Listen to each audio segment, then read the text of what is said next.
We've seen the Freedom of Information Act reveal some pretty wild stuff over the years. For example, we know through FOIA that Platte River Network, who set up Hillary Clinton's private server, had their servers taken into custody by the FBI, where they were subsequently lost soon after. And I still haven't seen anyone in a position of power asking about the chain of custody regarding the Platte River servers, even though this news broke over 5 years ago. But with the Biden family's corruption, who's even thinking of Hillary anymore?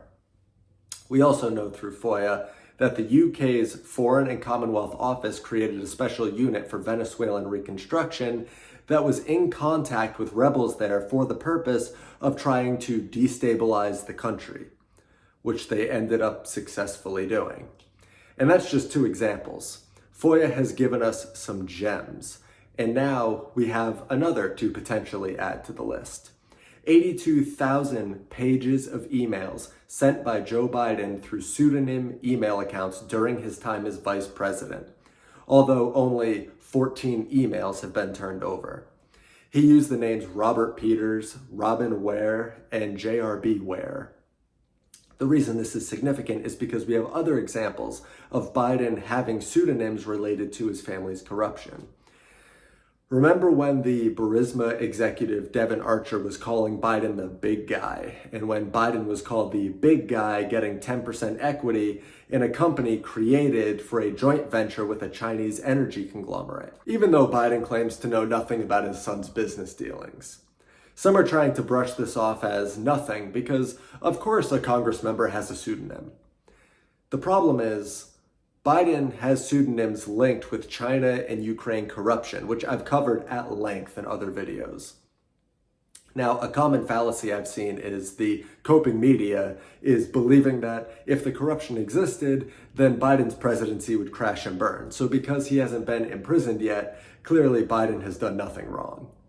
I'm sorry, but this brings up memories of Hillary Clinton's servers, Obama's Ukraine snipers, Obama's OFA organization running pay-to-play and voter fraud schemes, Huma Abedin's hard drive that was confiscated by the FBI, and especially Jeffrey Epstein's child trafficking, and all of the people connected to it that never saw justice.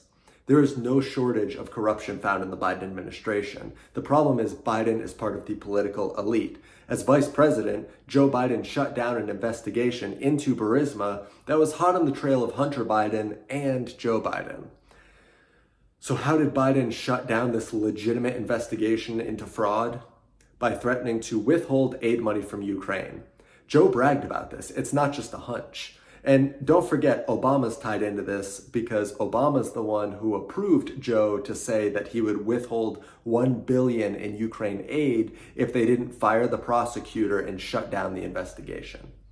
And beyond that, the owner of Burisma Holdings said in 2016 that he was coerced into paying $10 million in bribes to the Biden family in exchange for them helping to oust the prosecutor who was investigating the company. According to Article 343, Part 2 of the Ukrainian Criminal Code, for preventing a legitimate investigation from apprehending an offender, Joe Biden committed a crime punishable by imprisonment. But when we cross national boundaries, the legal system gets muddled, so it's usually safe territory for big business and the political elite to play.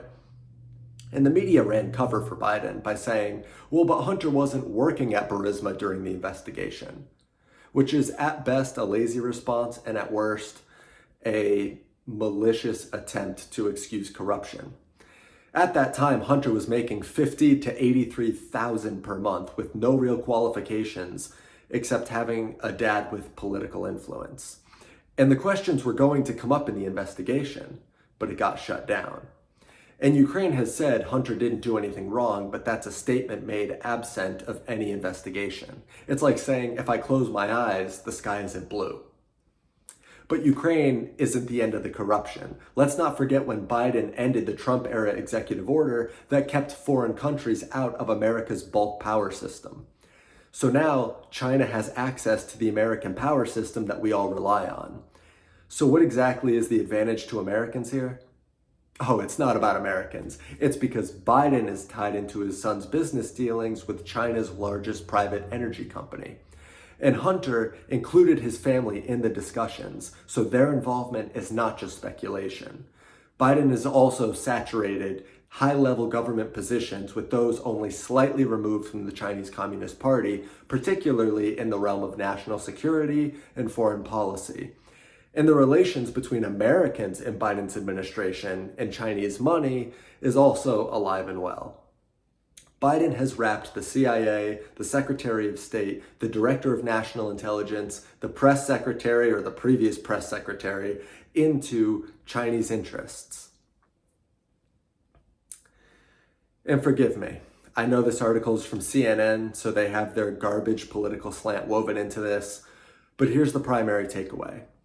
A Biden family associate got $3 million from a China-based company. Why? Nobody knows. He wired $1 million to the Biden family. Why? Nobody knows. But CNN then claims there's no evidence Biden ever abused his power in public office to help his family make money. So we'll just ignore everything else I've mentioned in this video about Ukraine and China and all the times Biden lied about not having any connection to his son's overseas business dealings. That's just not important to CNN's narrative. But for us who have a longer memory span, yes, there's plenty of reason to be skeptical of Biden's 82,000 emails with pseudonyms during his time as vice president, especially when it only turned over 14. It's clear he's abused his power time and time again. Anyone trying to write it off as normal or benign is not somebody to trust for news or political analysis. The corruption goes deep, and even if there's no imprisonment on the horizon, it doesn't change the facts.